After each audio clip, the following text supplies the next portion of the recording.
Stand by. The program will begin soon. I don't know why I'm talking about this. During World War II, we sent 90 million pounds of spam just to the Russians alone. I mean, we sent it all over the world. Our troops, especially in the Pacific Theater, ate it. That was basically what they ate all the time. 90 million pounds to the Russians. Apparently in like the 50s, Nikita Khrushchev said, you know, if they hadn't sent us all this spam, they might not have been able to feed their troops during World War II. So a little weird canned kind of ham pork product, canned meat, may have won World War II.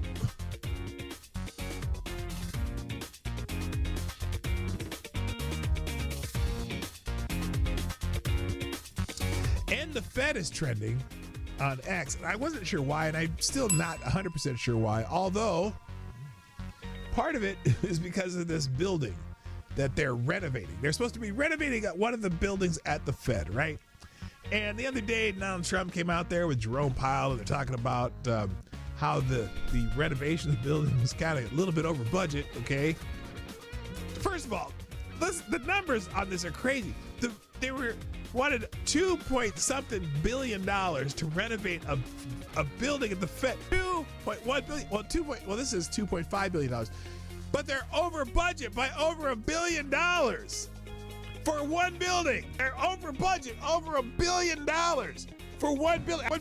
$1 billion friggin' dollars for one building. This isn't even for building a new building. It's for renovating a building. What the actual F are they doing?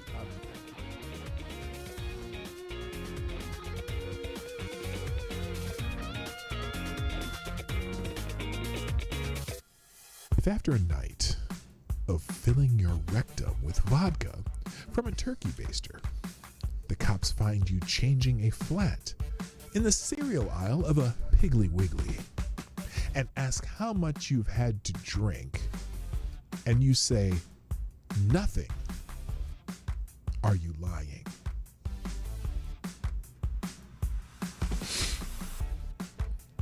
Well, no. Now, if they had been asking, have you been injecting? You'd have to say yes, but they said, have you been drinking? Well, no, absolutely. Yeah, Lord Stanhope, absolutely not. In fact, you all can try to answer these questions. Stand by. The program will begin soon. A WNBA game got stopped in the middle of the game because one of the players lost their wig while they're playing, and they had to run off. And then some fan made fun of the player, and they had to run. And they kicked the fan out for making fun of a player losing the weave. Not a weave, it was a wig. Losing their wig. They had to have a timeout for the wig, a wig emergency. Which I'm like, why the F are you wearing a wig while you're playing basketball? But then yesterday, I believe it was yesterday, a game had to be stopped briefly because someone threw a big old green dildo on the floor. Someone threw a dildo out on the floor, out of the court. They had to stop the game. I don't know if they caught the person who sent the dildo, but the green dildo was on the court, and a large number of the players had no idea what to do with something of that shape, but that's okay. It happened, and then someone made this t-shirt or this meme, pay us what you owe us, which has a dildo on it. So that was fun.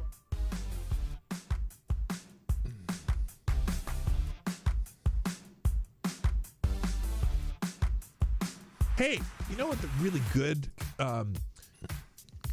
interrupt violence through community-based bystander training? Yeah, if the bystanders beat the fuck out of someone who's attacking somebody else, that would be great bystander training. They could send them to the MMA gym, you know, put them in an arm bar, smack them in the face a few times. Stop doing that bullshit. That would be the best community-based bystander training, but I don't think that's what he means. Anyway, sorry.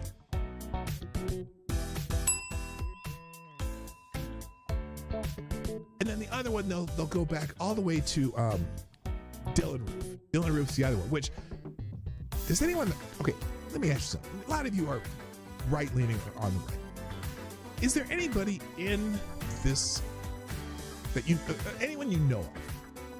Is there anyone that you know of on the right who supports or supported Dylan Roof? Because I know everyone I can think of who's like, Dylan Roof, fuck that guy. He went out and murdered people in a church. Fuck that guy. But the left is like, oh, he was a right-wing extremist. Nah, he's a fucking asshole. Fuck that guy. Yeah, fuck Dylan Roof. Nobody gives a shit about Dylan Roof. Nobody claims him. Nobody wants him. He's an asshole. Okay? He's a little punk bitch asshole who killed a bunch of people in the church. Stand by. The program will begin soon.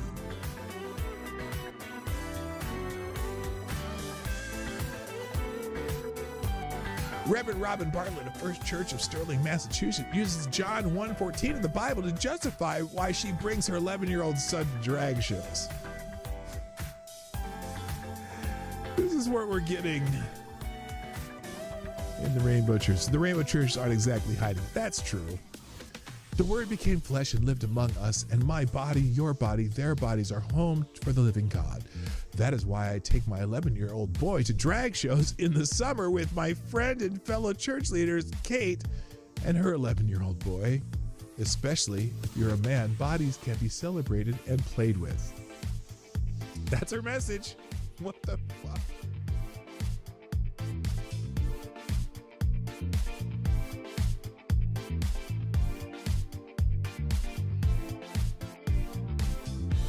California wants to let someone that is not related to your child remove her from school, him or her, enroll her in any other school in the state, authorize any medical treatment, including mental health services and drugs, without the parent's notice and knowledge or consent.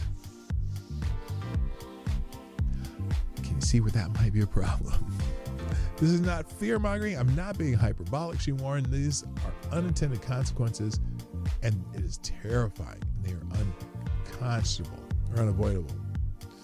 So that's one really bad California law that they're coming with. I can't believe. I'm just dumbfounded that they're doing it.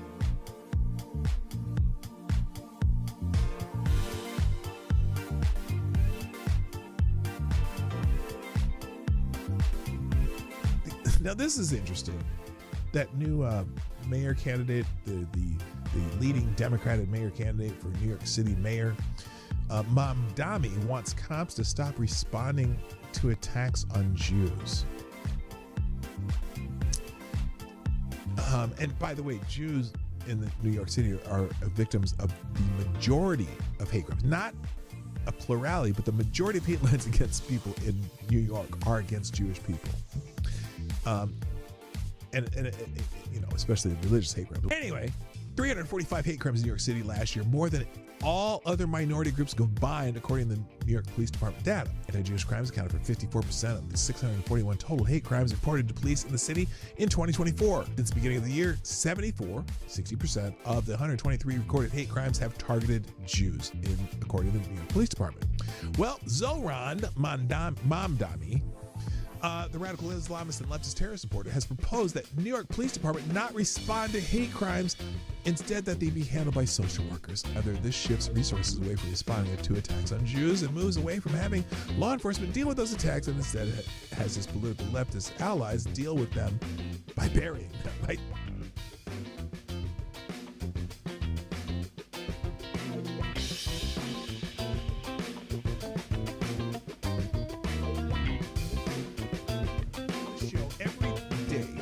Show. If I put something on the screen, or I'm talking about it, or it's a topic or an article that I'm presenting in this show, I provide links to every single thing that I've talked about, and even more, the ones I didn't even get to, I drop them in the chat at the end of the show, and also I drop them in the description. So if you want to find these articles, they will be in the links at the end of the show.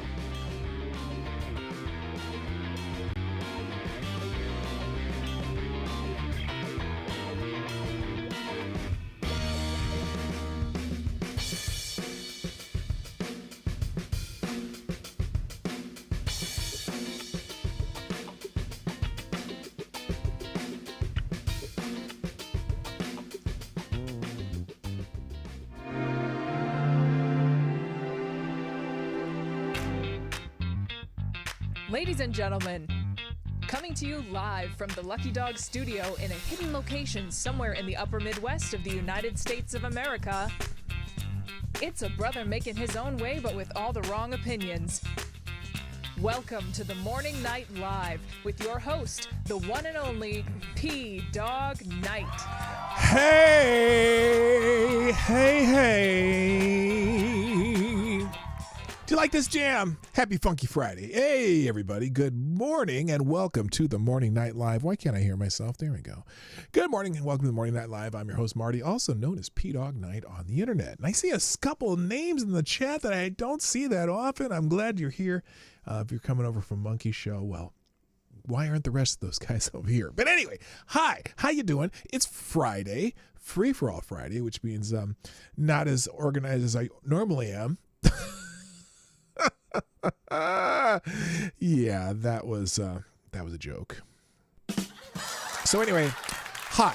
It's Friday, the 15th of August, 2025, and we're going to enjoy ourselves a little bit today. The name of the show is related to one specific article or whatever that happened in Great Britain yesterday with this guy, and there's a lot of other stuff. And also, for those of you who aren't here on the regular, it's Friday Q&A day. So if you have any questions that for me, and when I say ask me anything, you can go take. Well, I don't know. Can you even see the questions? I suppose you can.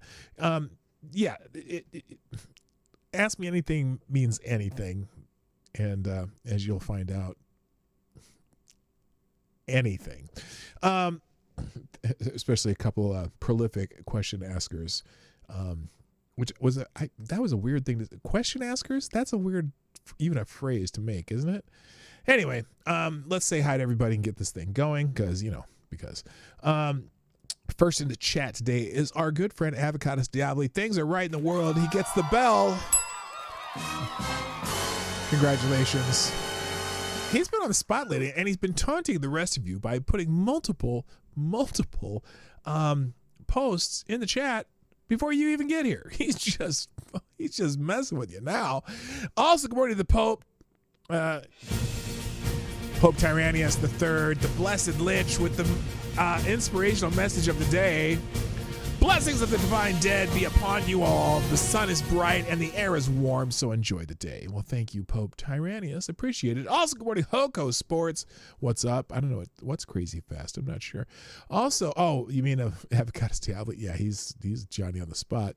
Also, good morning, Louis is in the chat. What's up? Mike Savage, Blarg, Jesse, Leon. Happy Friday to you too. My other favorite Canadian, Unacceptable Views. JB's in the house. Attack Alpaca. I'm sorry. Let me get my cough. By the way, today's coffee is brought to you by me. That would be Grandpa. Established 2022 when my lovely first grandchild was born. Also, Blue Eyed Screams in the house. Good morning. I said JB. Ercole Di Stefano. I always have to stop and redo that correctly. TC's in the house. What's up? Good morning also to... Wait, what did you say here? Oh, shoot. I actually scrolled too fast. You said donation... Okay, donation looks back. We already did that. Where's the... I thought there was one. Well, I'll figure it out. Oh, here it is. They should have geared that kid up and sent him loose in Chicago. Said it before, and I'll say it again. Luigi got sent to New York. They sent Dylan Roof to some podunk church. Oh, I gotcha. I understand what that means. Talking about Dylan Roof. That jagoff. Also, good morning. There's a bunch of people here. Green Badger Outdoors is in the house. Willie is in the chat. Tyler F, what's up? Jen T, good morning. Nice to have you early. Dom O'Leary, what's up? Also, Desert Tramp. Wait, what happened to What happened to Lisa? Wasn't there Lisa Roberts? There you are. I knew I saw your name there. What's up, girl? Welcome to the show.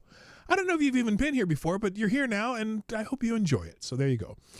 And now we also have our first sponsor of the day, and that would be Cryptic, and you are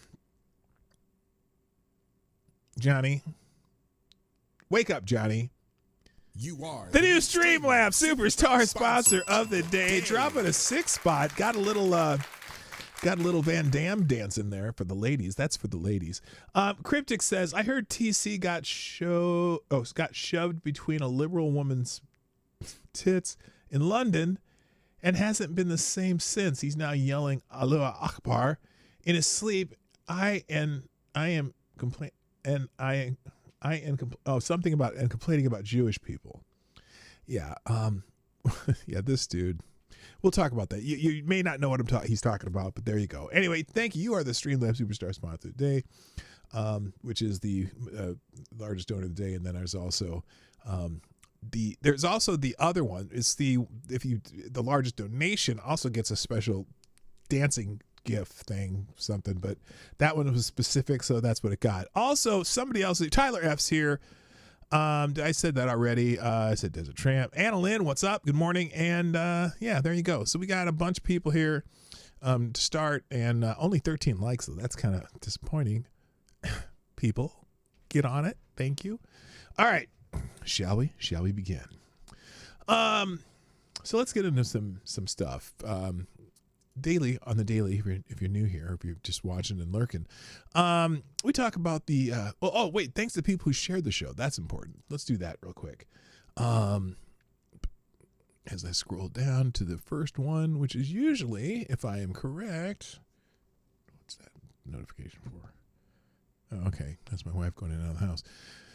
I'm trying to find it. There we go. TC. Thank you, TC, sharing the show on X, the app formerly known as Twitter. And I appreciate that. If you haven't reposted it, you got about 10 seconds before I take that. Well, maybe a minute or two before I take that. Have you shared the stream? Post at the top, down. Also, thank you, excuse me, Tyler Alexander and JB for retweeting my post of the show. And Tyler Alexander, the Daily Ric Flair, let's go. Woo! Yeah, because, Ric Flair. How can you go wrong with Ric Flair? Green Badger Outdoors with the old helicopter. Let's go. He's getting ready to go out in that helicopter. Okay, and then that's it. What? Well, it's kind of light today, but I appreciate what y'all do, so that's cool. All right. Today's holidays. There's a couple of them. One is this one always. Not that I'm confused about it. I know what VJ Day is. World War II Victory in Japan Day. Oh, PDawg, I was bored. I used ChatGPT to write a Velvet Underground song. So that's about bananas. Oh, okay, that sounds kind of cool. It's VJ Day, a Victory in Japan Day, a World War II, and for some reason I see a lot more Brits celebrating that than us. Granted, the Allies were, the Allies all contributed to that. So there's a lot of people celebrating that. So there you go. Also, it is Red Friday. Remember, everyone deployed is what it stands for. I always forget to wear red on Friday, though, but I always remember those deployed. That's what it stands for. The price of freedom is never free. Remember, everyone deployed. Wear red every Friday to show support for our troops and deployed overseas. So I'll probably go change into something red later.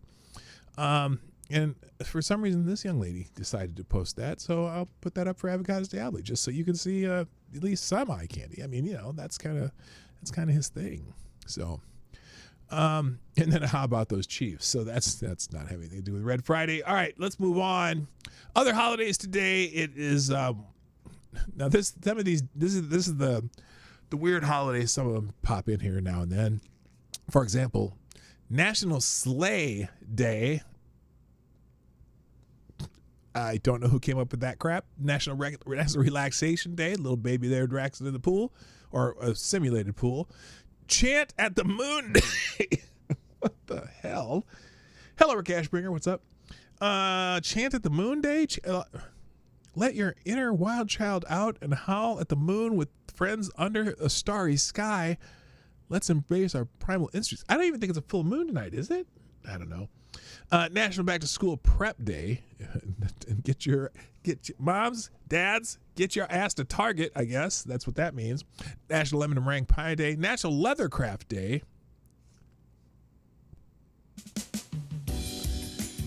And I know some of you love you some leathercraft.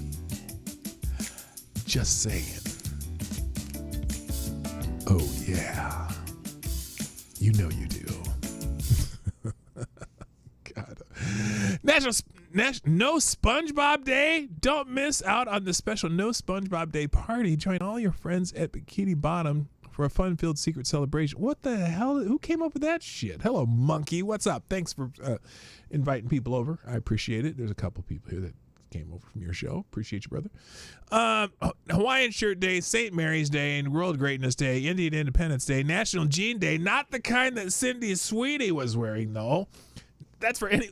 It's the day for people named Gene. If your name is Gene. Now I'm confused though, because look at the picture they used for National Gene Day. They didn't spell it G-E-N-E. They spelled it G-E-A-N. Is this like a transgender identifying woman having a beard and shit? What is that? National G. What guy spells his name? Who named Gene spells his name G-E-A-N?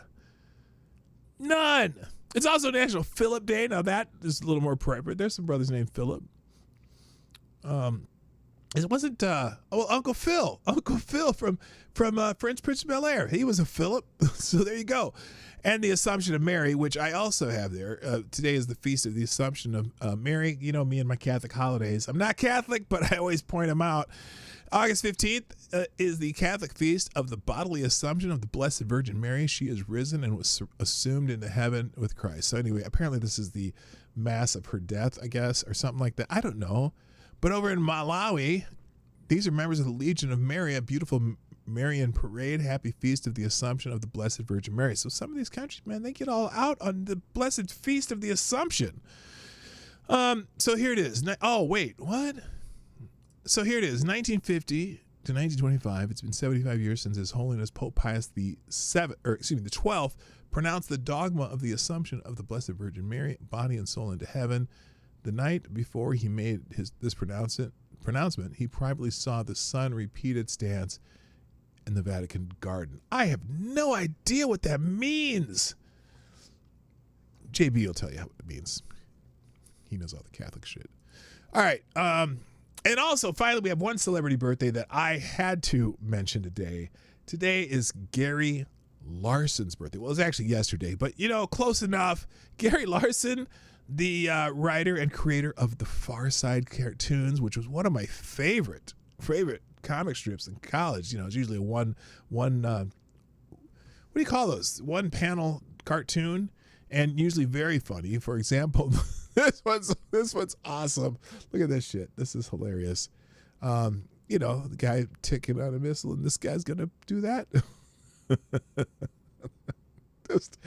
just a different kind of eye candy for those of us with very big brains. So there you go. Far Side was one of the awesome cartoons of all times. All right, let's see. Things trending. George Floyd's trending this morning, and this isn't like an anniversary or anything, but it's people who are mad because we can't have a George Floyd mentioned without somebody being mad. But apparently the brothers and sisters of the BLM George Floyd worshiping crowd are mad at a rapper about George Floyd. So apparently what is it? Lil Yachty is a rap guy. I'm not completely familiar with Lil Yachty, but used George Floyd's name in a rap song. And so now people are just going off on Lil Yachty. The bar was, put my knee up on her neck. I went George Floyd. I guess I'd be concerned with that. Good morning, Jaeger Pony. My favorite Canadians in the house now. But so anyway, there's lots of posts about George Floyd. What's this guy? This guy's name is Steven Jackson, and he's mad. Let's just listen to Steven Jackson be mad for just a couple seconds here. Here's Mr. Steven Jackson. I think he used to be wasn't he a basketball player or something? I don't know. Doing the right thing. I'm winning. I'm just trying not to pay attention to you idiots, man. But it's just hard, bro. Lil Yachty, bro. You've been whacked, my nigga. But you think you saying George Floyd's name and trying to use his name in a bar that's gonna make people like your whack ass music, my nigga. That shit weak. Y'all the only era that feel like demeaning the dead and saying that shit is cool, my nigga. It ain't. It ain't. And it's me and the whole Third Ward and the whole Houston, Texas riding behind G, man. Don't ever say his name, bro. Y'all, none of y'all knew G. Nothing about him. But y'all want to say his name for clout. Put a knee up on his neck. I do joke. That's some weak ass shit, Yachty. But let somebody die in your family. We gonna do a whole skit about it and see how funny it is, bro. Cut that shit out, man. It's only you whack Sambo ass niggas that do shit like that. Stop doing it. So, yeah. So, and there's a lot of examples of people just trashing Little Yachty for even mentioning George Floyd's name. So that's that. There you go. That's why it's trending. And then a bunch of other shit that people on the left and right either canonizing or demonizing George Floyd. The typical Twitter, the typical Twitter feed. So anyway, oh, by the way, apparently the George Floyd statue at the Smithsonian on the National Mall has been dismantled and put in storage. And this says America is leaving woke era behind. That's from August 13th. Do we really need George Floyd on the National Mall? I mean, I don't care if you want to put up statues of George Floyd. In Minneapolis, I think we have one out right where, the area he died. And there's George Floyd murals and George Floyd statues all over the country. Do you remember, though, this was kind of wild. Never forget when lightning struck the George Floyd mural in Toledo, Ohio. Which, I'm going to just not do any commentary on that. But, feel free to do your own commentary in the chat. All right, if you haven't shared the stream yet, well, I got to take this down because it's in the way. So we're going to unpin that message. But it is still Friday Q&A. Don't forget to ask me anything. All right, moving on. This is the main topic, at least what was on my mind when I drew that or did the thumbnail. A couple things trending. Not guilty, two-tiered, disgraceful, all related to a case in Great Britain. Now, I got to tell you, in my opinion, Great Britain has fallen in many ways. I don't think it's going to recover. At least from the fact that they have hundreds of Sharia courts in Great Britain now. There's a whole bunch of shit going on. But this is a case where a MP, which is a member of parliament, was calling for people's throats to be slit. And apparently, well, here, let me do this right here. This guy says Ricky Jones was filmed calling post-Southport protesters disgusting Nazi fascists and told a mob of socialist demonstrators to cut all of their throats and get rid of them all. Somehow a jury reached a not guilty verdict under an hour, okay? Because he got charged with, I guess, how people, if you say shit in Britain, you can get arrested now, or if you post something on the internet, you can get arrested. You get arrested for saying disparaging things about different peoples of different types and all kinds of things. So they arrest you if you say something that offends somebody, right? And this guy was talking about cutting the throats of people, like in a large crowd. And so they're saying this is a blatant two-tiered justice system. The system is illegitimate. It rewards foreign criminals and leftist agitators and punishes mothers like Lucy Connolly and grandfathers like Peter Lynch. So the example that they keep coming up with, this woman on the left here, she wrote an angry post online that she deleted within 4 hours. Verdict, guilty. She got 31 months in prison for something she wrote on the internet. And then this man on the right shouted for throats to be cut in front of thousands of people in a raging speech. Verdict was not guilty. So the word disgraced is coming up, and I guess who wrote that? Tommy Robinson put a post about this. Anyway, here's and I'm not even sure if I can put this on YouTube for him saying that, because it's calling for violence, and I've already said what he said. Disgraced Labor Councilor Ricky Jones found not guilty of encouraging violent disorder. Wild thoughts are with Lucy Connolly and Peter Lynch. Do not play in Starmer's hands. In Dr. Starmer's hands, rise by all means, but remain peaceful. We can't fight for our children from jail. It's a disgusting verdict. There's no actual story here accompanying this, but it is pretty messed up. Now, someone says the reason Ricky Jones got found not guilty is because of demographics. The place the trial was held is only 47.9% British, white British, indigenous British. There's a strong possibility that the demographics makeup of the jury voted in favor of keeping one of their own out of prison. This is a peek into the future. There will be no justice when we're a minority. That's what someone here, this someone named Steve Laws. Now, it's strange because, man, a lot of the big cities in Britain are now, it's funny when you say majority minority, but there's a large contingent of various people from Muslim faiths around the world going into Britain. And now you got all these, they literally have Sharia courts. They have separate courts. And it's interesting because the punishment in Sharia courts can get pretty hairy for different things. But anyway, so yeah, he was found not guilty at Snaresbrook Crown Court of encouraging violent disorder after he called for far-right protesters' throats to be cut at an anti-racism rally in the wake of rioting following the Southport murders. So, yeah, I'd say that's two-tiered. So again, disgraceful is trending because of that. By the way, speaking of this disgraceful, there's another one here. Now, here's an example of the kinds of things that happen in Britain. Okay.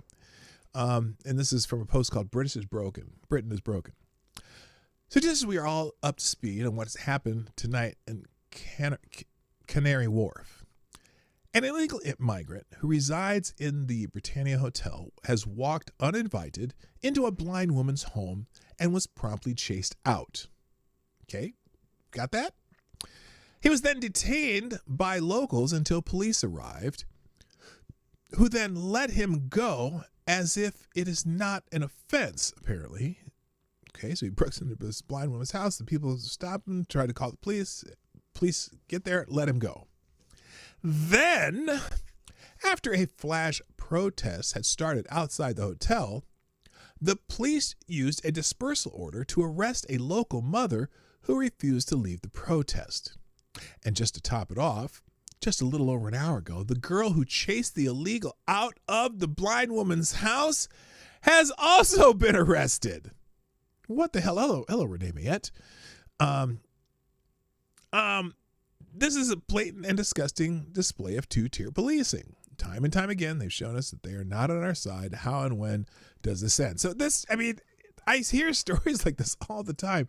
And it happens here too, where, someone does some heinous crime or even just some crime, and our justice system lets them out or gives them gives them bail or whatever. And it's like, and then they go kill somebody. Not that this guy's going to go kill somebody, but it's just really weird. It's just really weird. So that's where they're saying disgraceful. And that's all I'm going to talk about that story. Moving on.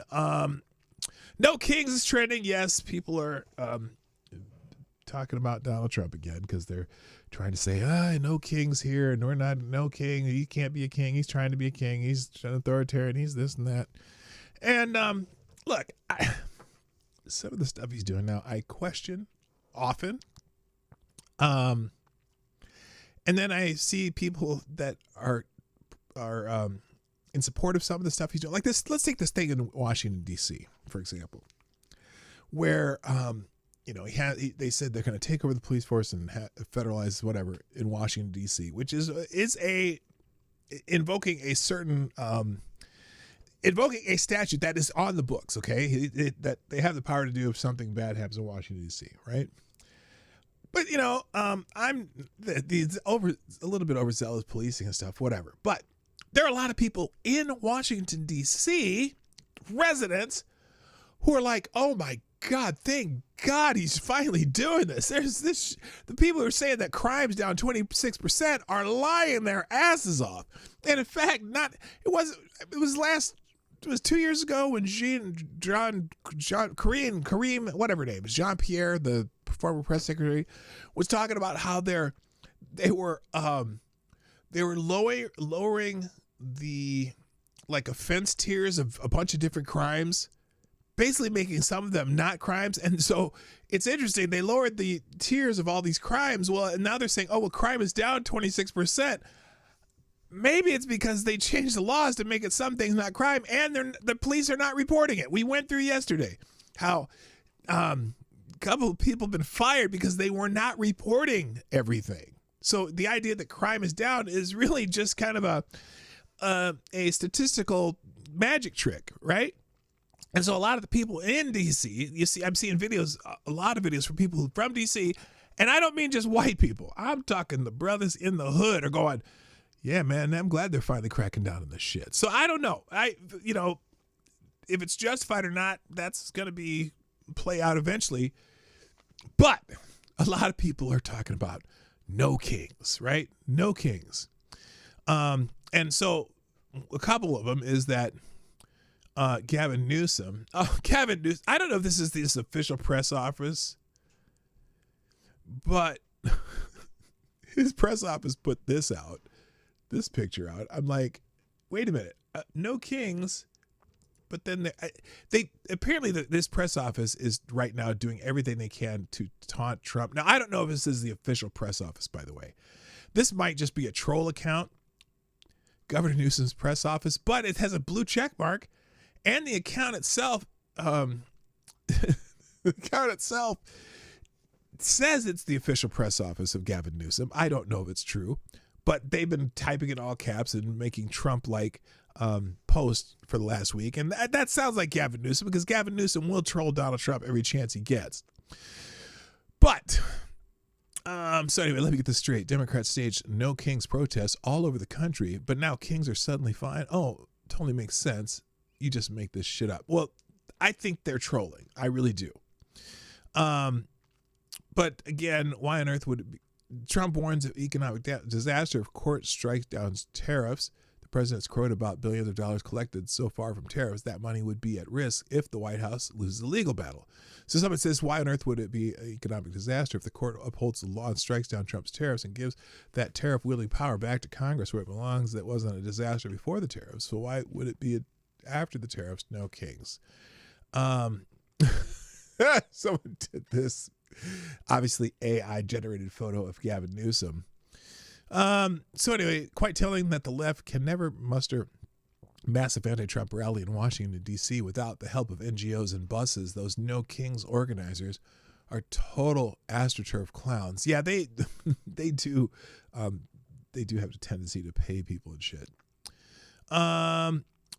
No Kings protest organized by clowns. Was that yesterday? Was there a No Kings, or is it coming up here? But this is okay. This is picture. This is the buses that they use.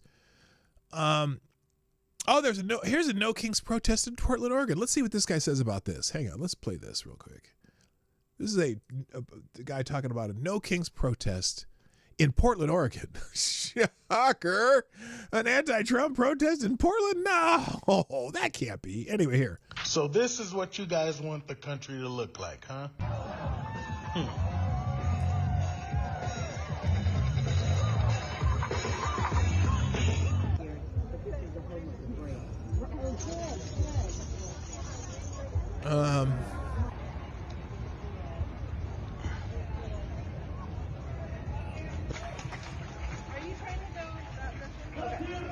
Oh, good Lord. Okay, he's just shitting on what people look like, which is pretty funny, actually, but what else? Y'all can't be for real. Ain't no fucking way, bro. Wow. Y'all are hilarious. Anyone who has paid attention to Portland for the last 10 years should not be surprised at all, to be honest with you.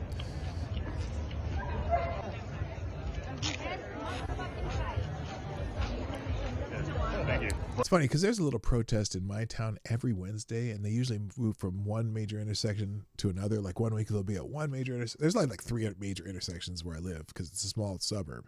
But one of the main intersections, they will be on all 4 quarters of that intersection. Another one, they'll be on the 4. I've really been tempted to go up there and do interviews with those people. I wonder if they would talk to me. I wonder. That'd be interesting. We'll find out. We'll find out because I will do it one of these days.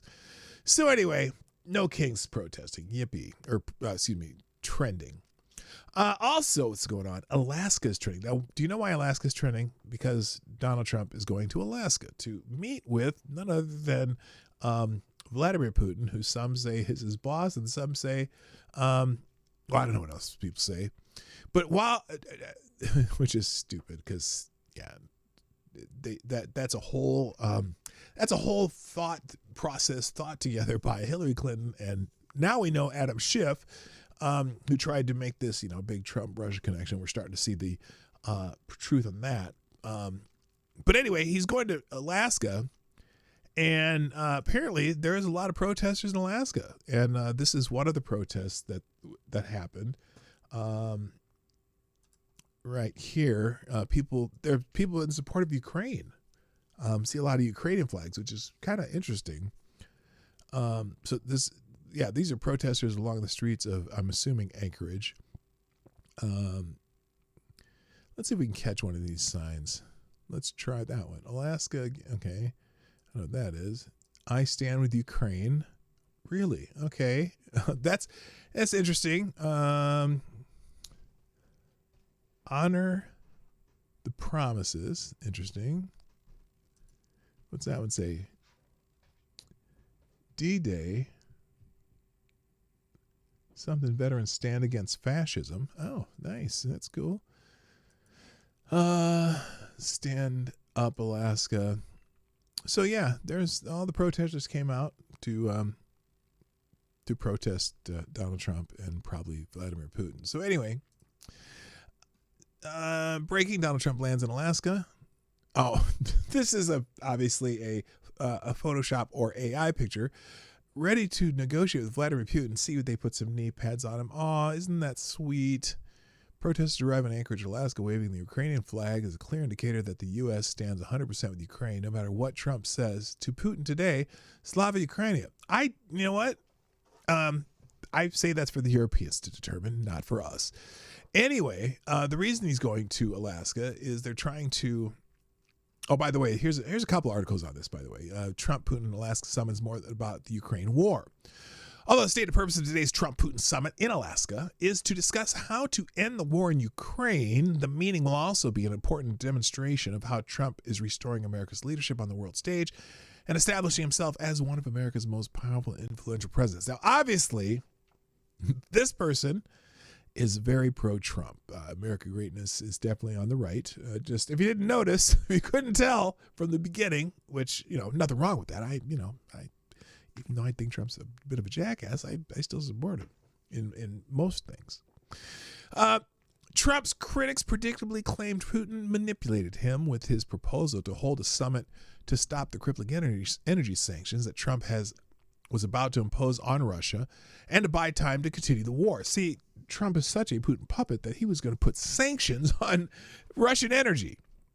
Putin may be planning to use the summit to manipulate Trump. If he does, I believe Trump will abruptly end the meeting and implement the energy sanctions. Indeed, Trump warned this week that there will be severe consequences if he determines Putin is not serious at the summit about ending the war.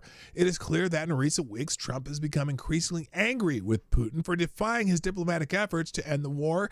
CNN, this is CNN, reported on Wednesday that Trump's anger with Putin was palpable. That word, palpable, that word. Given Trump's much reported frustration with Putin and several decisive foreign policy moves by the president during his second term, especially Trump's decision to bomb Iran, I believe that Putin realizes that Trump will react harshly against Russia if he does not come to the summit ready to negotiate an end to the war or presses for demands that Trump views as reasonable. Trump is sure to encourage Putin to agree to cease fire. He will argue that he is the only leader on the world stage now and in the foreseeable future who will ever make the Russian leader, a deal to halt the war that will end Russia's isolation and restore Russia's economy.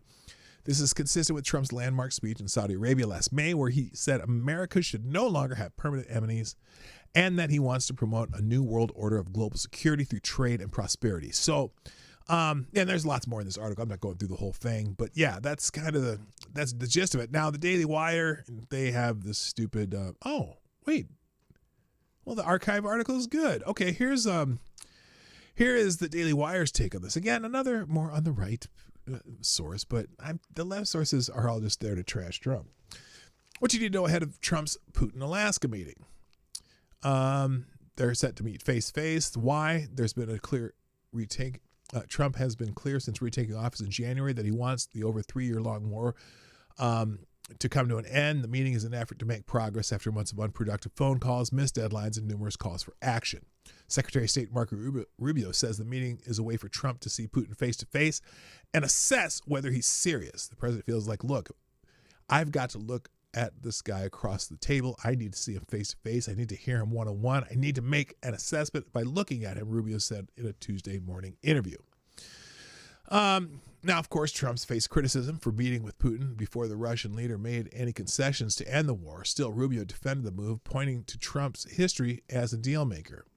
A meeting is what you do to kind of figure out and make your decision, he said. So honestly, I think we're going to know very early in that meeting whether this thing has any chance of success or not. And you know what would be phenomenal? Let's say Putin didn't come to really seem to want to make concessions. Trump should walk away. To say, well, fuck it. Sanctions. Bye. Bye, bitch. Anyway, hello, Septus Wolf. Did I already say hi to you? Good morning, sir.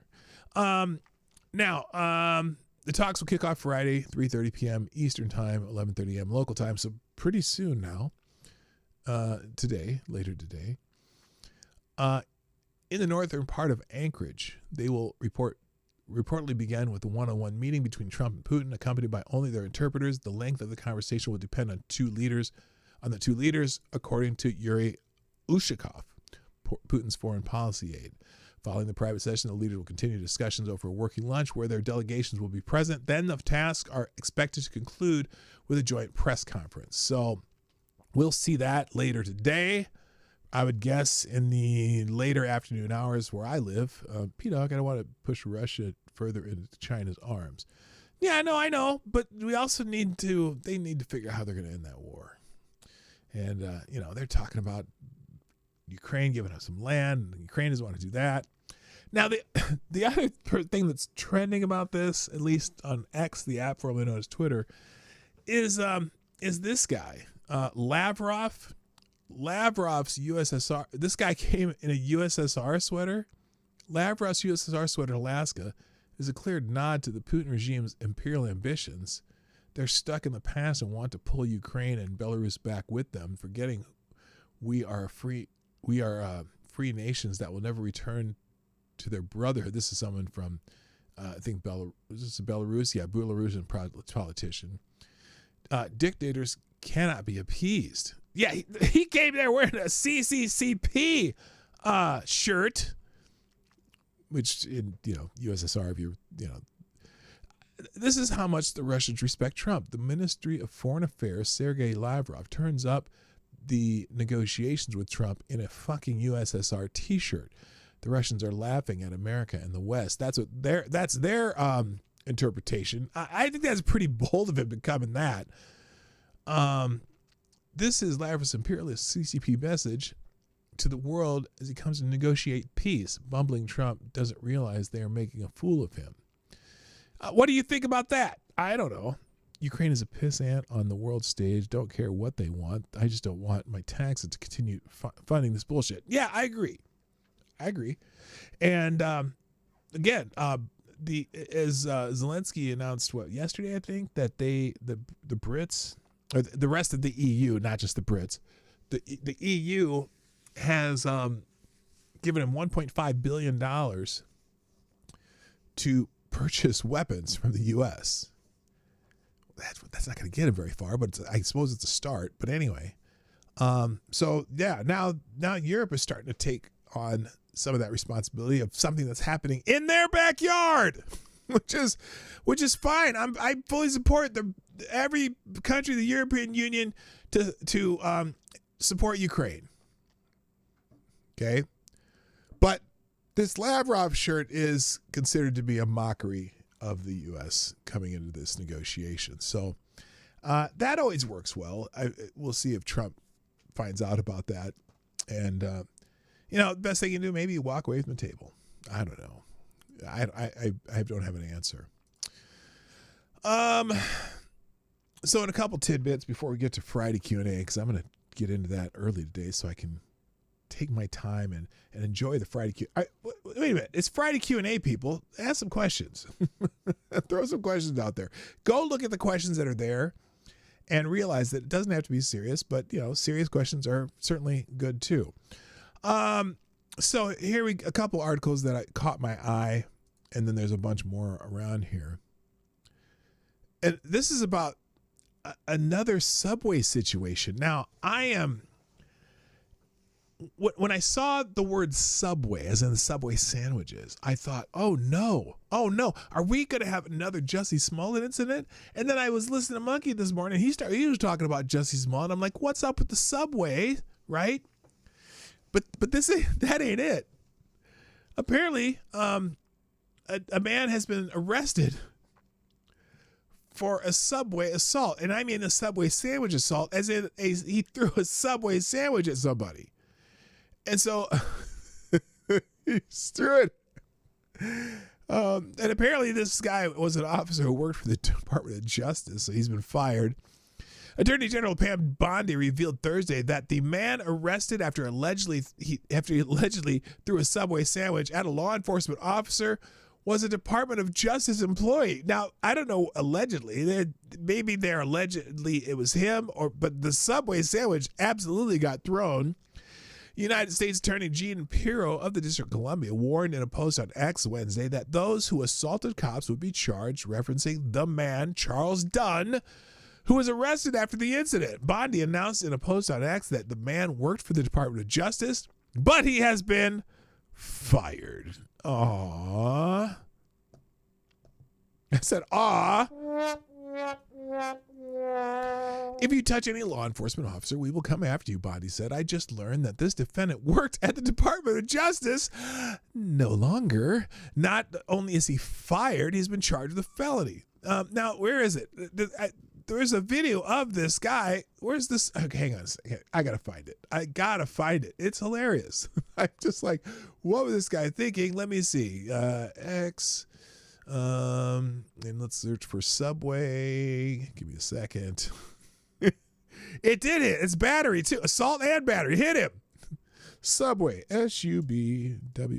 Let's find the great Subway sandwich assault. Where is it?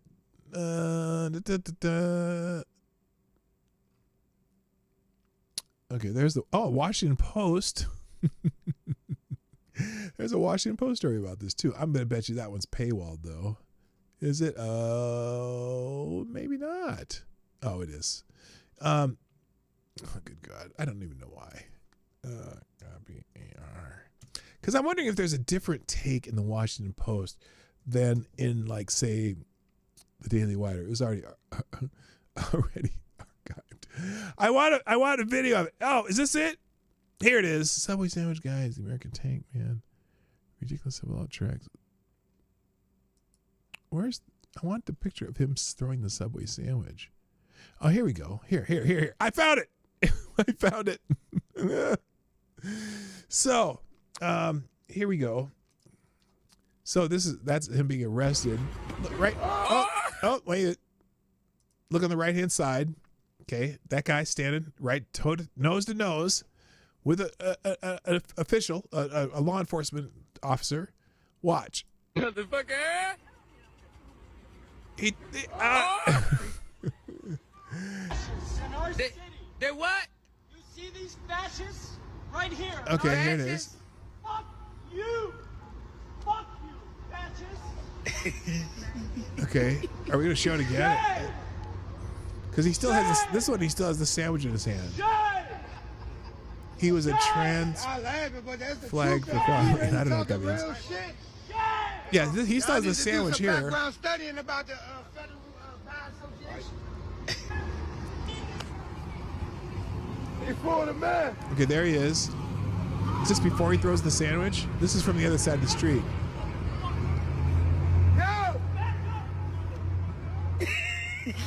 He's telling him. Hey, Daddy, come on, man. Let's go get him, bro. Let's get that nigga. No. Okay, so he's screaming and yelling at the guy in his face. No. Bro. It's not working. Fuck you,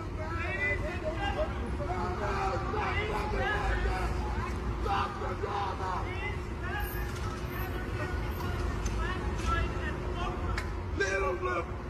It's not fucking worth it. Come on, Brian. Fight the fucking crowd, man. Fuck a fucking way. You busy? Motherfucker. Here it is. Bam! Oh, now you done it. Now you done did it. Now they chase him down. Fucking gun. Fucking gun. Oh, they're gonna take his ass down. This is actually kind of funny. He cooked him. Okay, so anyway, he's a Department of Justice employee, and now he's been fired. You know, let's see how the okay, that's Lavrov. Why this way over here? Let's move this over here, and all these stuff will be together. That's all I wanted to make sure. So, so let's see how the Washington Post writes about this, because it may be a little bit different. A man arrested in D.C. on Sunday night is facing felony charges for throwing a wrapped Subway sandwich at a federal law enforcement officer. Janine Pirro, U.S. Attorney for the District of Columbia, announced in a video posted on X Wednesday afternoon. Oh, even the archive version sucks in this. Never mind. That's all you get.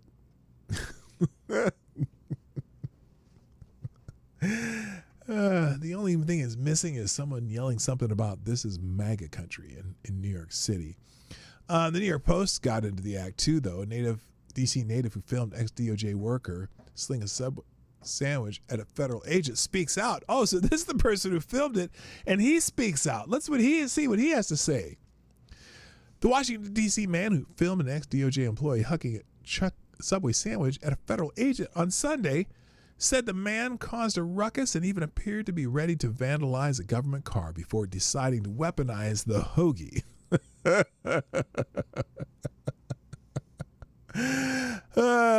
Cortez Dargan, 28, a district native, witnessed the hysterical hissy fit of Sean Charles Dunn, 37, formerly of the Department of Justice, who is facing felony assault charges after a villainous hero throwing incident. Oh, they're making puns left and right. In the beginning, there was a bunch of ruckus. I seen this guy walk across the street saying, "These guys are fascists and everything," Dargan told the Post, laughing quietly while recalling the man's antics. There he was, trying to get our attention like he came directly toward us, Dargan said, according to adding that Dunn tried engaging him in a conversation at several points during the minute-long outburst. Dunn gestured wildly with his lunch meat through the episode, according to the witness. Now, I think they spelled this right. He said he asked me. I'm pretty sure he asked me. Rod Lyons in the house. What's up? Hey, I'll get to that in a second. He said, asked me, what cars did the feds pull up in? And I said, I don't know. He goes up to the car, and I thought he was going to do something to the car. Dargan said in reference to the federal vehicles parked in the street. He said Dunn seemed to be quite drunk and that served as part of the motivation for filming their meltdown. It was mostly for him because, you were really drunk. When you see this video, when you sober up, you're going to be like, whoa, Dargan said. So, yeah, sandwich is going up in history there. Then to Dargan's shock, Dunn threw his foot-long sub at the federal officer, hitting him square in the chest, sending the sandwich material flying. The shocked witness said some of the officers were laughing at the outrageous assault, but he expressed some empathy with the agents. They were learning the area, and this is like your first day of training, and you get a sandwich thrown at you, he said in disbelief. Dargan revealed that he got up close to the desecrated Subway sandwich, saying it appeared to be a Subway BMT, and he liked banana peppers. I do love BMT with some banana peppers on it. What's your favorite extra topping at Subway? Put that in the chat. After the dramatic throwing, Dunn fled with speed from the scene, leaving behind not even a trail of breadcrumbs. Oh my God, they're just being funny. He ran down the street and he cut it behind some buildings and disappeared. The craziest thing to me was the posture, the whole body movement. I never seen nobody move like that. He moved like a little lizard or something. Despite his reptilian speed, Dunn was not able to evade police or charges for long. Photos of the man wearing a pink shirt and light blue shorts, cuffed and surrounded by officers on a D.C. street. The former international affairs specialist at the Department of Justice is facing felony assault charges and probably lost his job. If you touch a law enforcement officer, we will come after you, Attorney General Pam Bondi said Thursday. So there you go. That is the sub shot thrown, heard something around the world. There you go. Hello, Selected Boy. Yeah, boy. All right. Thank you, Rod Line, dropping a tray in the tip jar. Really appreciate it. Who says, I missed a few shows, but my little brother got his arm stuck in the microwave, so my mom had to take him to the hospital. My grandma dropped acid this morning, and she freaked out. She hijacked a busload of penguins, so it's sort of a family crisis. You know, Rod, I don't know how much of that is serious. Got his arm stuck in the microwave. I mean, was it mom or no, I'm not even going to go there. Yeah, that sounds like a Friday Q&A scenario to me. But thank you for dropping a tray in the tip jar. You are a great American. Appreciate it. All right, ladies and gentlemen. Like I said, I'm going to give me some ample time for Friday Q&A. So, hey, I already said ladies and gentlemen, but it is that time for the most popular feature of the week, Friday Q&A. If you haven't asked any questions, you still have time. I'm going to tell you when to stop asking questions if you haven't already, though. But anyway. Oh, that's from the movie Better Off Dead. Oh, okay. I gotcha. It's like, oh yeah, that is right. But still, how do you get your arm stuck in a microwave? It's not, like I said, it sounds like a scenario. You know what I'm saying. All right. First question of the day. God damn it, AD. The first question of the day. Have you unseen the thumbnail from yesterday? Up until you asked that question, I had unseen it. And now, all I can think of, well, not all I can think of, because I can certainly turn my attention to something else and be better off. But motherfucker. If you don't know about yesterday's thumbnail, it was a picture of Adam Schiff looking like he was simulating fellatio. Okay, Avocados Diablo asks, if you woke up and your room was filled with Teddy Nuxpin dolls, Ruxpin. Teddy Ruxpin. What? That's from the 80s, 90s. Okay, let me start over. If you woke up and your room was filled with Teddy Ruxpin dolls, all playing Kamala Harris speeches and a shotgun, would you shoot the dolls or shoot yourself? I'm going postal on the dolls because it'd be kind of cool to see all that material fly and, plastic break. All right, Avocados Diablo asks, second question. Is dying in your sleep the ultimate insult to an insomniac?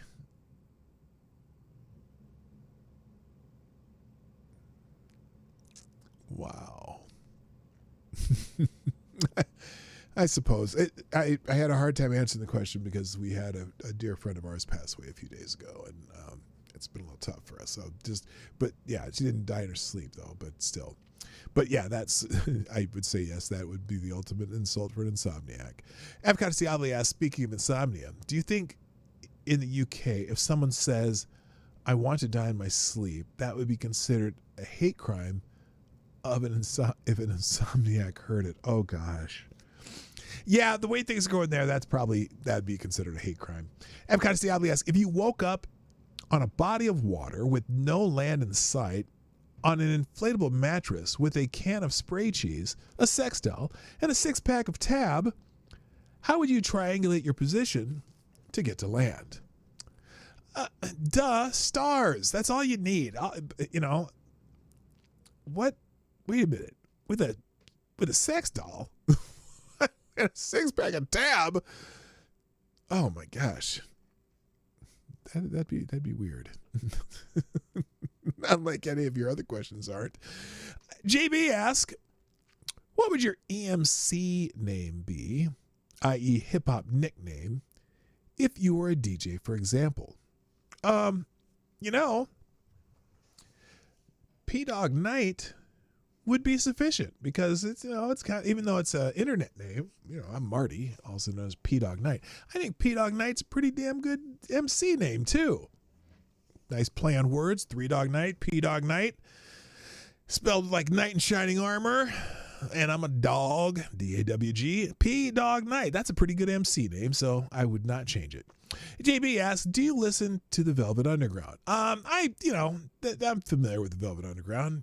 That's Lou Reed and those guys. Yeah. But no, I don't listen to it actively, but I have heard and listened to the Velvet Underground.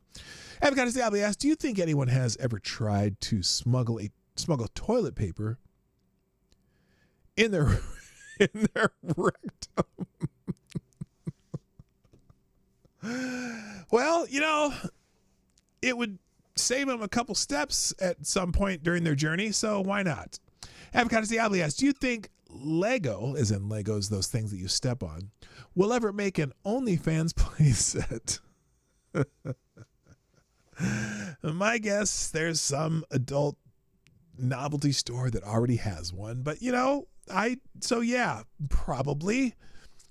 Avocado Diablo asks, do you think that back in the time of slavery, they ever paid bingo for slaves? What?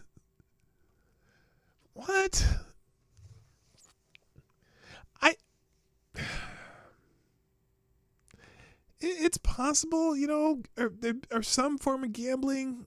I mean, what do you mean back during the time of slavery? And slavery where? Slavery in ancient Egypt, slavery during the back in the pre-Columbus Native American, indigenous to this land peoples? Do you mean during the Aztecs? Do you mean the Ottoman Empire, which has still had slaves? Do you mean in modern day Libya? I'm sure somewhere along the lines. Now, again, I suppose you would have to have the game bingo be. Well, what, Siri? When was bingo invented?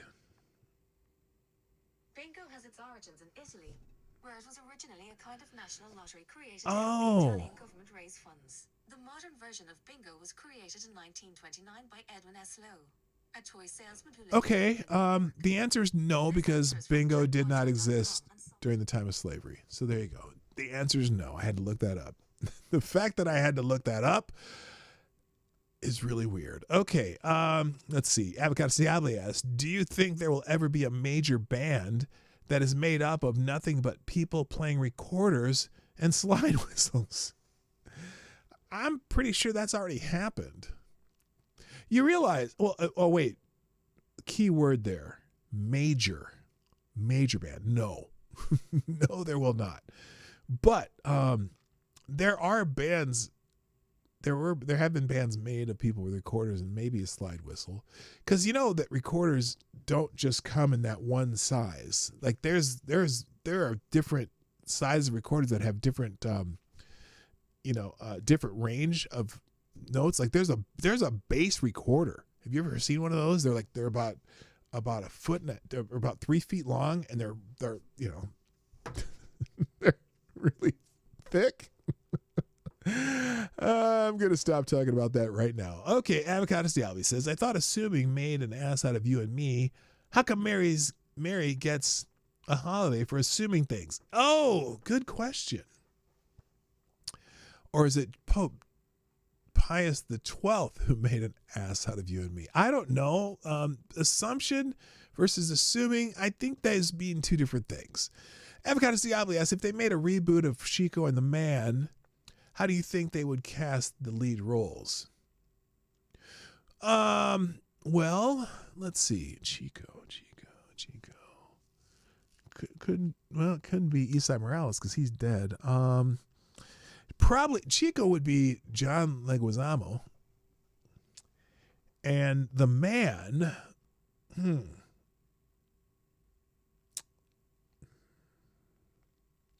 don't know who would be the man. I don't know. Who would be, I said Pius. I said Pope Pius the 12th. Tyre? Anyway, who would be the man? Someone like, I had someone in mind. Who's the guy who's doing the Naked Gun reboot? Liam Neeson. Liam Neeson. It would be John Leguizamo and Liam Neeson would be Chico and the Man. How's that sound? That'd be weird. Okay. Lord Stanhope asks. Oh wait. I almost skipped a bunch of questions. Wait. Oh my gosh. I somehow scrolled. Hang on. Holy shit! There's a lot of questions today too. Okay. Chico and the Man. Where's that Chico and the Man question? Oh, here we go. Okay. Lord Stanhope. I'll move this to the top now. Lord Stanhope asks, you've been invited to a friend's house for a weekend sleepover. Halfway through, he turns the house into kindling. As you run through the house, escaping, which of their possessions are you liberating? Wait. You've been behind the house for a weekend sleepover. Halfway through, he turns the house into kindling. So the house is on fire. As you run through the house, escaping, which of their possessions are you liberating? Well, I don't know because it depends on which friend of mine this is. I don't know. I mean, if he had some rare art, that would be it. If he had, a freezer full of popsicles, I might grab some popsicles before I go just to have something to cool off. I don't know. I don't know what my friend has. It depends on which friend. I don't know. That's a weird. Well, they're all weird questions. Anyway, Avocas Diabli asks, if you were going to be a contestant on the Gong Show, what would you do? Let's see.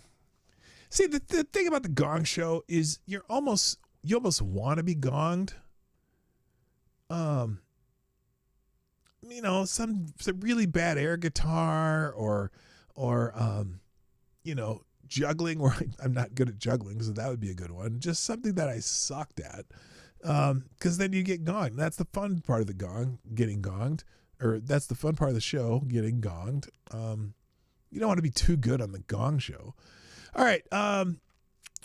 Lord Stanhope asks, when marital fidelity becomes a prime virtue, will we tear down statues of MLK? I don't know. Hello, Patio Furniture, by the way. Yeah, probably not. Because, for one, excuse me, while marital fidelity is already a prime virtue in my house, it's probably never going to happen. Okay.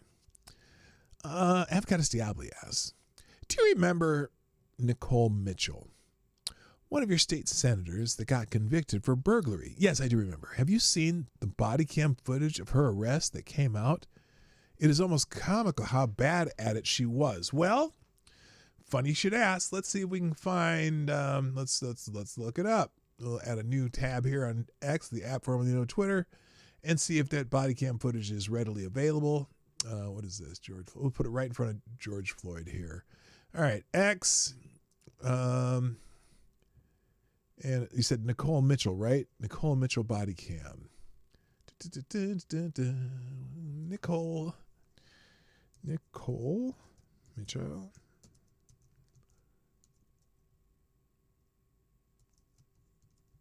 Nicole Mitchell body cam. Let's see.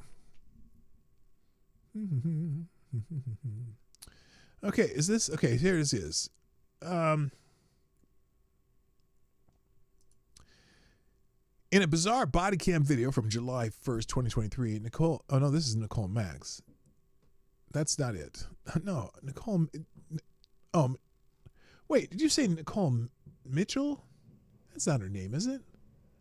I thought it was Nicole Johnson. Oh, here we go. Defense for Senator. Oh, here it is. Nicole Mitchell breaking in and burglarizing vulnerable women is to blame the victim. Here we go. Is this the body cam? Newly released body cam footage shows the moment police arrested Senator Nicole Mitchell from Minnesota. Here we go. Here it is. 1, 2, 3, go.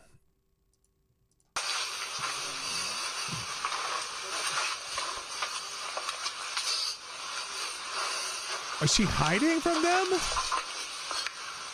What is going on? Get on the ground. Oh. Hands behind your back. Wait a minute. Oh, this is her in their basement.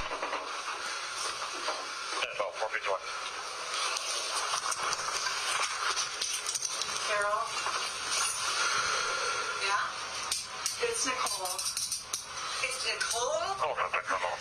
I was just trying to get a hold of my dad's things because he wouldn't talk to me anymore. Okay, so She stole documents out of the house. She's my stepdaughter. I didn't steal any documents. How did I steal documents? Cool, what's your last name? Mitchell. You had your aunt Nancy do it. 30 Becker Route 1015. No one did anything. Was there Nicole Mitchell in the house? Stand up. Check it. No one State Senator Nicole Mitchell burglarizing her stepmother's house. Got anything on you? No. Yes, it is the woman who robbed her stepmother. That's it. Go ahead. I'm transitioning right here for 1015. You know, I do give her. I'm going to give her some brownie points here. She kind of got the outfit right, though, right? She's dressed in black. She's got a black hat on. She doesn't have the mask over her face, but she's, she tried hard here. 1015. Becker, you can clear 1033. Even black shoes. And I see a Nicole Mitchell in house. Is it Mitchell? Mitchell. Mitchell? Mitchell. What's your date of birth? We're not finding one then.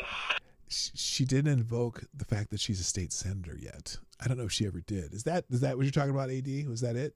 Was that the whole thing? Yeah. Newly released. Oh, July 15th. That's a month ago. Nicole Mitchell, the Democrat Minnesota State Senator, arrested for felony burglary, finally begins her trial today after months of delays. That was a month ago. I don't know if that. Did they ever finish that trial? I don't even know. I know that here's the defense for Senator Nicole Mitchell breaking in and burglarizing a vulnerable woman is to blame the victim. Here's Carol Mitchell and Nicole Mitchell had been at odds before. But for Carol Mitchell to do something that kept Nicole Mitchell from saying a final goodbye to her dad, that meant that Carol Mitchell was really struggling with something. So that was a really good excuse to go burglarize her house. Yeah. She was struggling with something, but still, she's a state senator and responsible for her own actions. So I have no sympathy for her at all. All right, back to Friday Q&A. Lord Stanhope. Oh, wait. Renee Mayette asks, will Trump effectively broker peace for Russia and Ukraine? Yeah, that's tough. I don't think Putin cares what Trump says. I don't think Zelensky cares what Trump says. I think the Europeans will continue to fund Ukraine's effort to repel Russia, and they're just going to lose a lot more people. They're going to, lots more Ukrainians and North Koreans are going to die before this war is over. If you know what I'm saying. Lord Stanhope asks, if you could grow a third leg, detach it, and use it as a bludgeon, who would you beat with your feet, and what shoes would you be wearing? Well, I might actually buy a pair of cowboy boots just for the occasion, and I'm going to not say because it might cause the federal agents to knock on my door. They're not thinking of a Republican right now. Lord Stanhope asks, what's the serious difference between lifelong congressmen and the nobility of old Europe? Pretty much nothing these days. It's like, well, you know how they tried to make Joe Biden's 50 years of service to the United States of America and to Bulgaria and Romania and China and Ukraine and he made a lot of money from all those entities. I don't know. Lord Stanhope, were the Crusades scary? Sure, it was scary for everyone involved. Anytime you're going to have something that's going to be a warlike happening, sure, that was scary. A lot of people like to demonize. Well, wait, the Crusade. Am I thinking? Oh, I'm thinking about the Spanish Inquisition. Anyway, everyone's trying to demonize the Crusades because of their, very bloody attack through the land that they went to go to liberate. But remember why they were liberating it, because the bloody attack that the land got taken over with. So, yeah, everything in those times was scary because everybody dies. And Laura Stanhope asks,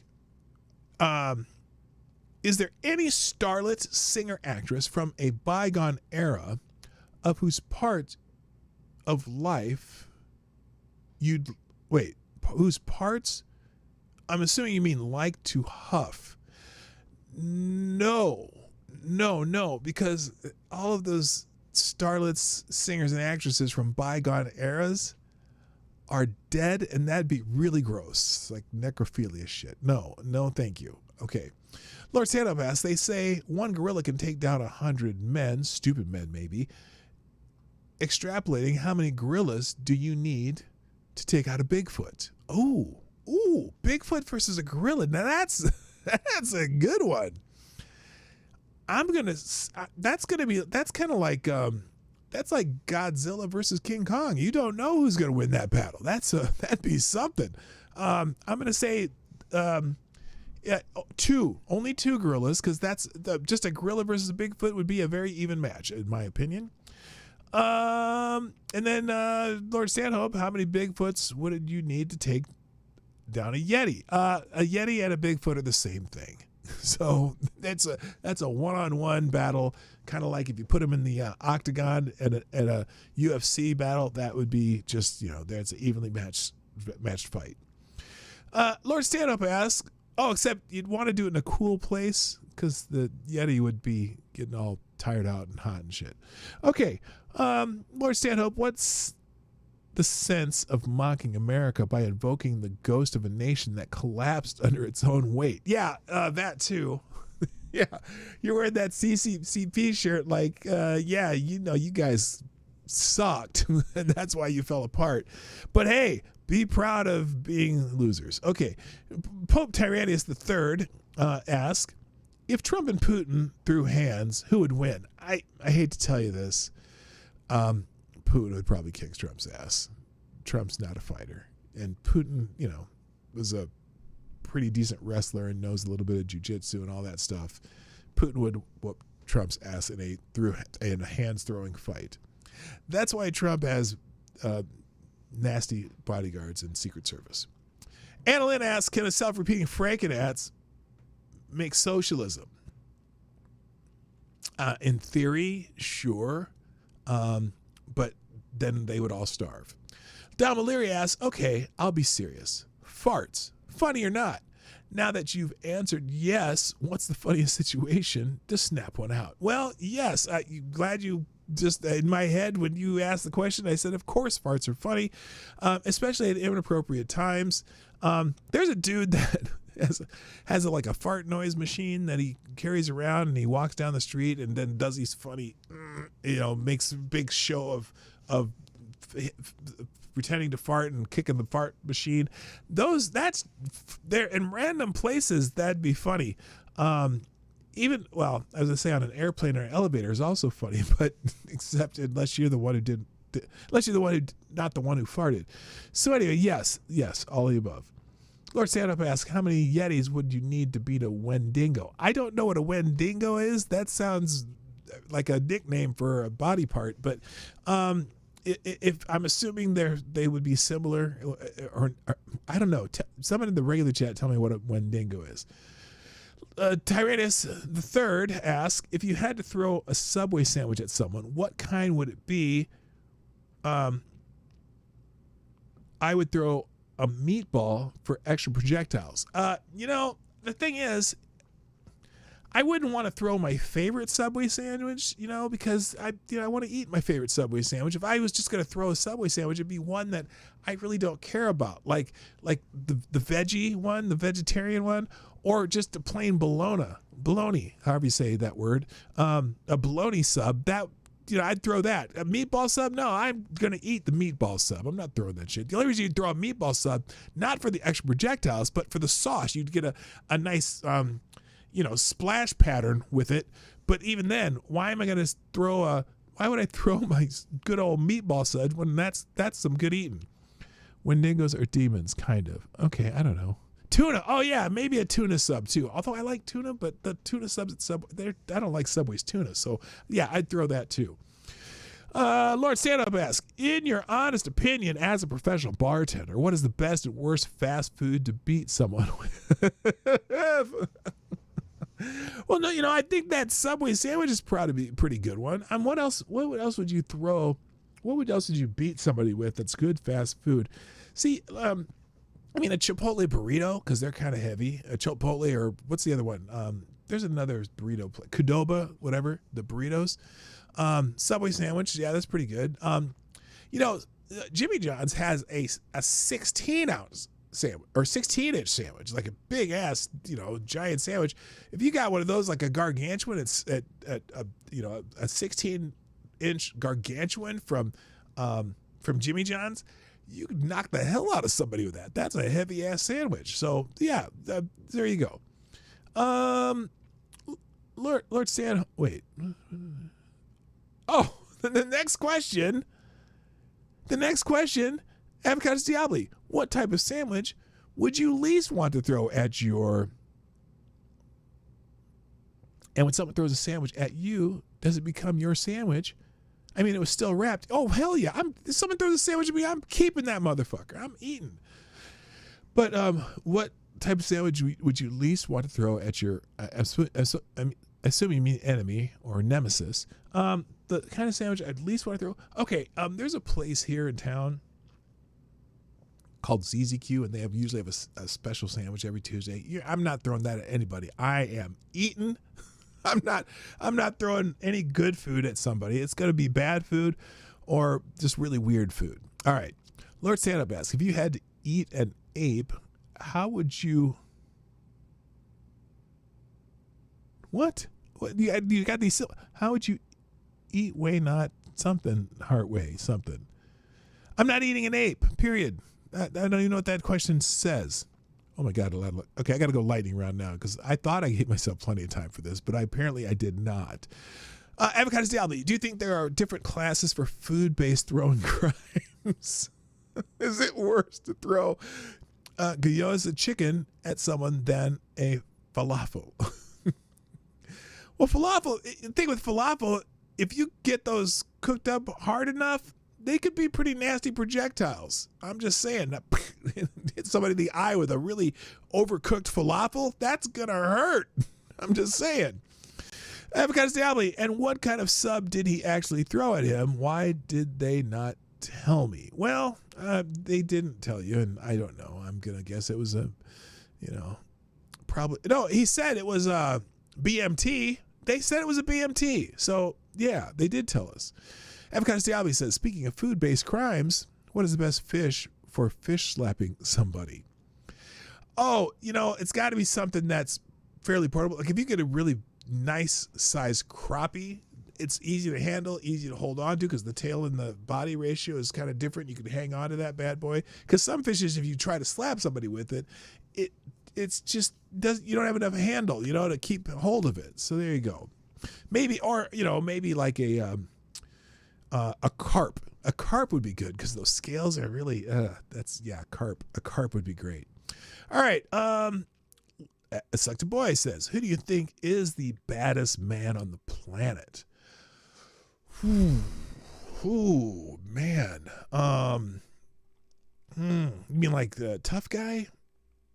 I can't think of any fighters right now. I'm blanking out. I mean, the two big white guy from Britain, the heavyweight championship boxer, he's pretty tough. The Klitschko brothers are tough right now. There's one dude, he's not a fighter, but he's an arm wrestler. And that dude, he's not the biggest guy I've ever seen, but he can arm wrestle just about anybody. I can't remember his name. Anyway, I don't know. That's tough. Avocados Diabli, if you threw PB&J at someone, could that potentially be assault with a deadly weapon if they are one of those mongoloid genetic freaks who are allergic to peanuts? Yes, it can be assault with a deadly weapon. Yes, it can. If they got peanut allergies, you are double jeopardy. Lord Santa asks, and I know that that's not what double jeopardy means, just for those who are going to be pedantic. Lord Santa asks, will you have a good weekend? Yes, I will. We're going to have some friends over on Saturday. I'm going to clean up some furniture to sell, and it's going to be good. Selected Boy asks, what's the worst, Chinese laundry or dirty laundry? Well, dirty laundry. At least Chinese laundry, get your clothes clean. And there's also, they have that ancient Chinese secret that gets them extra clean. So there you go. Lord Stanhope asks, if a Yeti made love to a gorilla, would you support their relationship? I don't know that I would have a choice. Like, what are you going to do? Tap one on the shoulder and say, hey, you can't do that. I'm not going anywhere near that. No, I'm not. Select Boy asks, if you had the power to resurrect one superstar, who would it be? Prince? There's no question. Prince. Tyrannus III asks, if you woke up in a hammock over a volcano, who do you promise to get revenge on should you survive? Whoever put me in the hammock over the volcano. That's that. Whoever did that. They better watch their ass, because I'm coming. If I'm not melted. Lord Stanhope asks, what's for dinner and why won't you share it with the creatures of nature? Well, see, because I have a lovely spouse and we're going to enjoy our dinner. Probably hot dogs tonight. I got some hot dogs I got to cook. Willie asks, why and when and why did you first start streaming? I found you from HB. I started 7 years ago. Why? Just because I thought it was cool. I'd been a guest on the Monkey in the Morning a couple times, and just watching those guys stream over the years, I was like, I could do this, and I just started doing it for fun, and I'm still doing it for fun because it's not a big income. There's a tiny income from it, but it works. It pays for itself. Let's put it that way. Rod Light asks, if you had to restart the world population, you have to pick one, and you had to pick one. Rosie O'Donnell or Roseanne Barr? Well, that's not a tough question, honestly, because Rosie O'Donnell was a lesbian, and I'm not hitting that. And at least Roseanne Barr was heterosexual, and she has her own kids, so I know she produces. Select Boy asks, if you're the CEO of a TV network, what would be featured? The funk. That's all. The funk. Pope Tires asks, oh my God, I'm running out of time. Have you ever played bingo for your immortal soul with a bored, lonely death? If not, do you want to? I'm tired of him and his antics.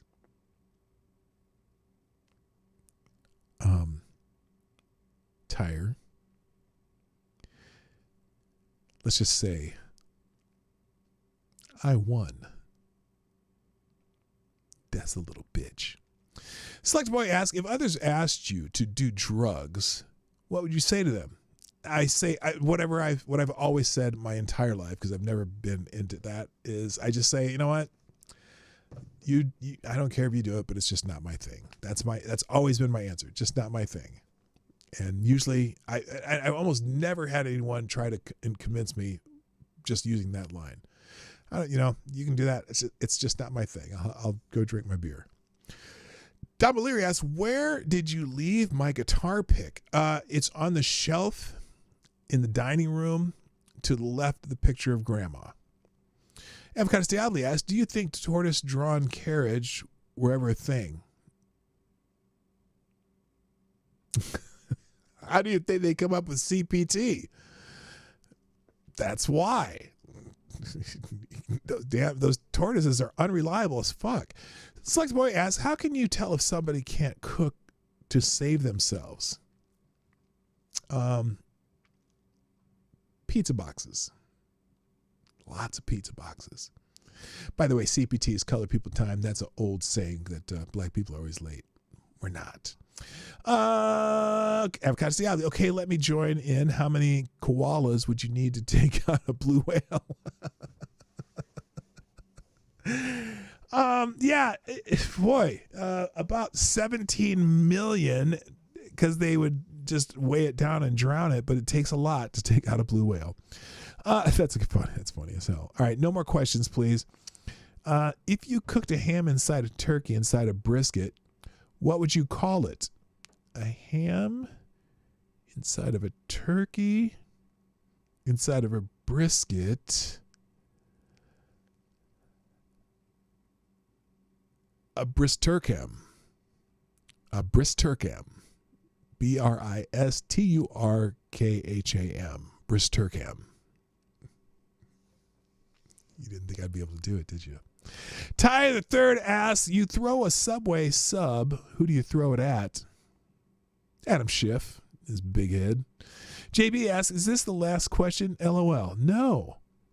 Avocados Diabli, is this the penultimate question? No. Avocados Diabli, is this the last question? No. Avocados Diabli, what would you call a midget Bigfoot? Little bitch. And finally, Lord Stanhope asks, and this is the last question, on the Morning Night Live's Friday Q&A, the very, very last question, again, from Mr. Lord Stanhope, who asks, or asks, if you're in the hood, are there any questions left? No. That's it. No more questions. Turn that shit off. End Q&A. Thank you, everybody, for your bright and shiny intellect and curiosity on Friday Q&A, and also for joining me today on the Morning Night Live. I gotta go, so I'm gonna start clicking buttons until I get the right thing on the screen, which would be the links to today's show, or from today's show, plus the aggregator from Ace of Spades blog. There's a lot of great articles in there. I just don't have time to go through hardly any of them. So, ladies and gentlemen, thank you so much for joining me today on the Morning Night Live. As you know, I'm here Monday through Friday. What time am I here? Around 10 o'clock Eastern, usually not at 10 o'clock Eastern, but around that time. And here come today's links. As soon as this comes back up on my screen, there we go. Here are here are today's links. What the hell? There you go. They're in the chat. That's it. I got to go. Thanks. See you Monday. My name's... Oh, and also thanks to our sponsors today, Rodline and Cryptic. I appreciate that. That's it. Got to go. My name is Dawg Knight, and I am out of here. Bye-bye. Have a lovely, lovely weekend. Hey, this is Dawg Knight, and thanks for watching today on the PDawgKnight Channel. If you have an observation or remark you'd like to make about this video or my channel, I absolutely welcome you to write it in the comment section down below. I really look forward to hearing from you. And before you go, if you like what you saw but you're not already subscribed, please make sure you hit the subscribe button and definitely click that bell that pops up afterwards so you'll be notified when I post new videos or when we go live. I broadcast my live show, The Morning Night Live, Monday through Friday at 10 o'clock Eastern, 9 o'clock Central. A special thank you to all the supporters of this channel who share our videos on social media and who make donations through Streamlabs, YouTube, Venmo, and Cashapp, which are all linked in the description down below. Thanks again, and until next time, I'm Dawg Knight, and I'm out of here.